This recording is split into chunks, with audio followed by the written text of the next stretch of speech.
So, the Talmud says Messiah will be a man not our God. Oh my God, Cindy. The Talmud is the writings of Jews. It's not inspired by the Holy Goat. It can't be trusted. My name's Clark.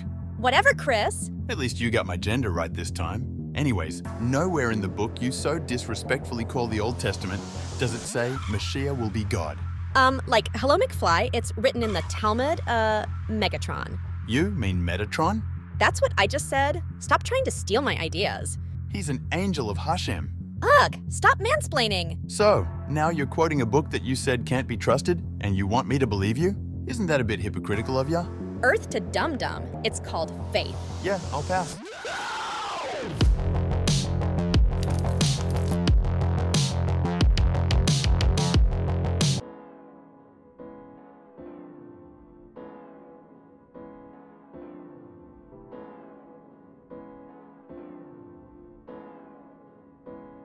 How many of you have ever had a Christian tell you the Talmud is unreliable, a fraud, a work of man, the devil's Bible, etc., but then turn around and quote the Talmud to try and prove their discount Messiah Jesus?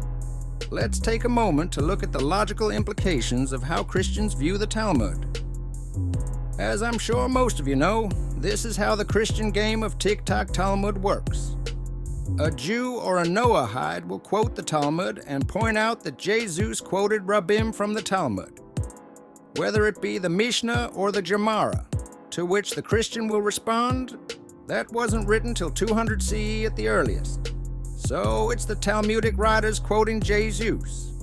But then you will have Christians cite the Talmud with tractates such as Sanhedrin 38b or Hagiga 14a because they so desperately need Jewish scriptures to, in some way, validate their pagan trinity. And it's funny that they only do it with Jewish texts. You don't see Christians combing the Muslim or Mormon texts for the Trinity or anything else to validate what they believe.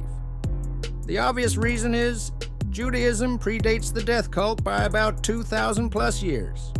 So they need the Jewish validation, otherwise they'd leave the Talmud alone.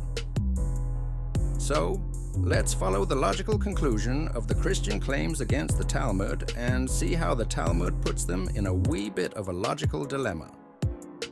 If the Talmud only came to be in 200 CE, then per Occam's razor, it is more likely that the writers of the Talmud were influenced by either Christianity or the pagan influences that influenced the Christians into believing in a God with split personality disorder. It would also conclude that the writers are quoting Jesus rather than the original teachings of their own.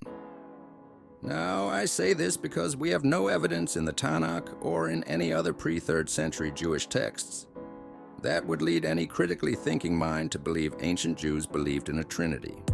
So, if we go by the Christian thought, the Talmud is an evil book that is post-Christian from around 200 CE, which would logically imply it holds no weight to Jewish beliefs of the 1st century or prior, but only unfounded claims about Jewish beliefs 1st century and prior.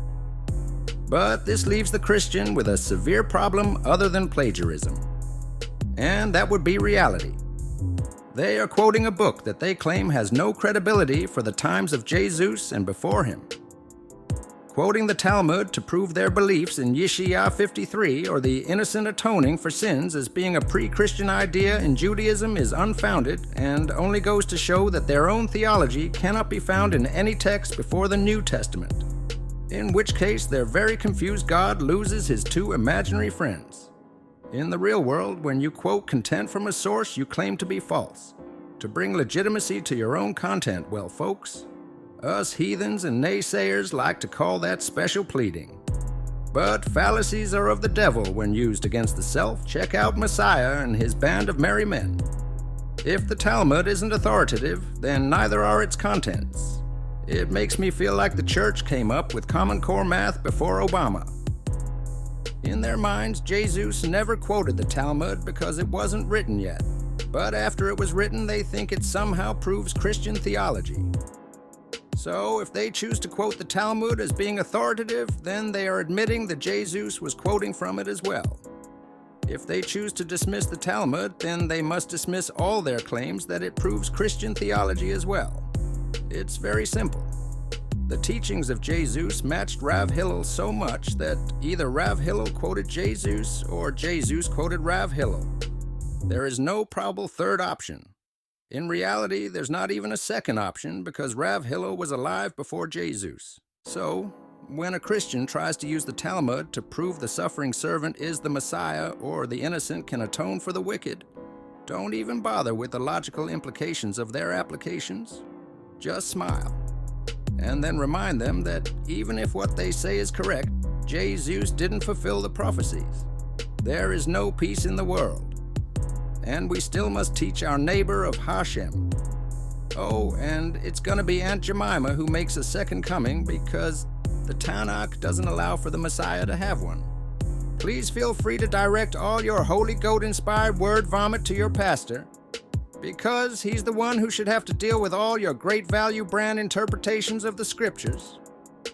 Oh, by the way, don't forget to subscribe so you don't miss out on any of our rage-inducing content. Shalom.